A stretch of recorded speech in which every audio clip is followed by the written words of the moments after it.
Green Elements. My name is Scott Willis, and I am here to talk to you about composting today. Often, composting can seem like a juggling act, but it doesn't have to. So today we're going to talk about composting, what you can do, what you should not put in your composting, and how to keep it simple. There are a couple of key things that you need to keep in mind, and so that's what we're going to talk about a little bit today. And hey, it doesn't have to be a juggling act. So hi again, here we are, and a couple of things I want to cover about recycling and composting, because there are some important components to this that help get children involved and keep everybody else involved in protecting the environment. So let's talk about a couple of things. One is the benefits. The benefits of composting mean that there's less waste product going into our dumps, into our public dumps, and it means that we're reusing the products that we have or we consider food products, right? So if you think about things that grow out of the ground, this is a great example of how we use the things that grow out of the ground to reuse to help plant things we want to come out of the ground again. So that's one thing. And then the other part of recycling is just other products that we throw away, like paper, glass, and things like that, that also help reduce the amount of waste that we put into our dumps and public waste systems. So the last benefit that I want to really talk about is children. And this video is a great medium because it's easy for children to click on the button, or everybody loves going to YouTube to see what's the new thing or hot item that's out there. And though this may not be the hot item, when you think about what compost actually produces, it kind of is a hot item. So anyway, let's go into the composting piece now. Alright, so composting is a combination of a lot of inputs. So maybe not a lot of inputs, but a few really important inputs. You have your water inputs, you have your air inputs, you have your carbon, and you have your nitrogen.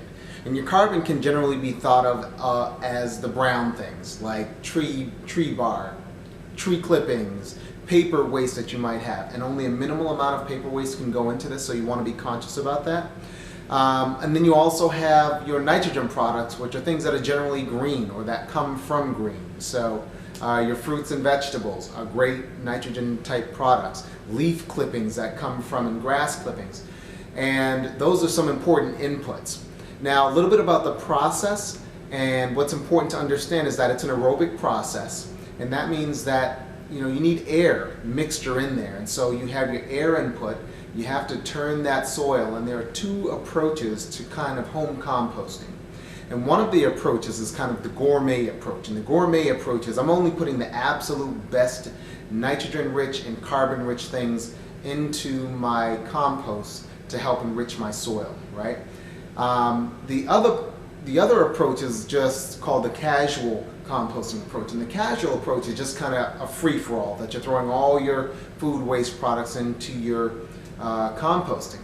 The difference is with an aerobic and gourmet approach to composting, you're going to get a faster reaction time in terms of your nitrogen and ammoniums and stuff like that will actually produce your nitrates and your nitrites for your compost. And the casual composting takes more time for that anaerobic process to take place and your compost to break down to a usable form. So if you really want great compost every season, think about using nitrogen-rich green products is generally a good way to think of them, as I mentioned earlier, and good carbon products. And the combination of both will give you a really great compost for this season. In general, it takes about a season, so you're looking at the fall and the winter season to do your composting. So make sure you keep that in mind as well.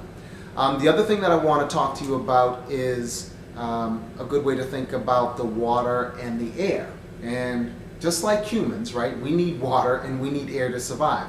Well, the anaerobic activity that's taking place in your compost also needs a water and air mixture, and so you'll periodically want to turn over that soil so that you get a good air mixture in there. And too much water moisture or too much moisture will actually compress the compost so much that it doesn't get enough air in there. And so that's one of the reasons why you need to aerate the compost as you continue to add more product to it throughout the season.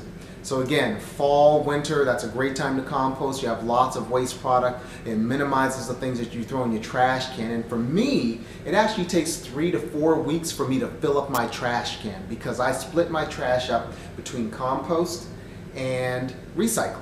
And that leaves me with about 5 to 10% trash or waste that that the trash man comes and picks up, or trash person comes and picks up. Anyway, so those are some great things to think about. What do we put in our compost? We take our lemons, limes, fruits, vegetables, things that you might cook with. If you're an Italian cooker, man, you have lots of stuff to throw into your compost. But if not, you still have things that you cook and that you prepare for dinner that can also go in your compost. I also want to mention to you that you can put in your coffee grinds. So if you have coffee grinds and you're a coffee drinker, take that and dump it in your compost. It's a great combination of stuff. Again, think about it. Coffee grinds or beans come from trees. Those kind of things are really, really good and healthy for your compost. And then again, if you have the coffee filter, you can take the coffee filter and you can also put that in your compost. You don't want to put an excessive amount of paper, but remember, you want it to be biodegradable also. So take your coffee filters, put those in your compost, add those. By the time you finish for the season, you're going to have the perfect mix of items for your compost, and you're going to be very happy as the end result.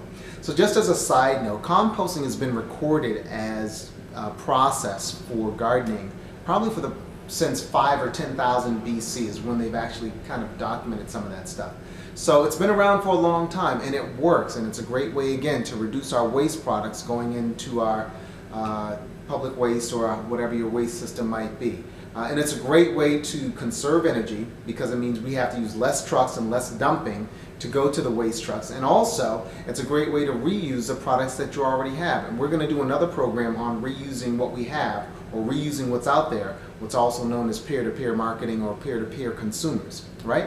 So anyway, I'm going to take a pause here, and I'm going to come to a close with the show. And again, I want to remind you, get the kids involved, have them watch the videos, get yourself involved, get your family involved, because it's a great thing to do. Let's do something environmental. Thanks for watching Green Elephant.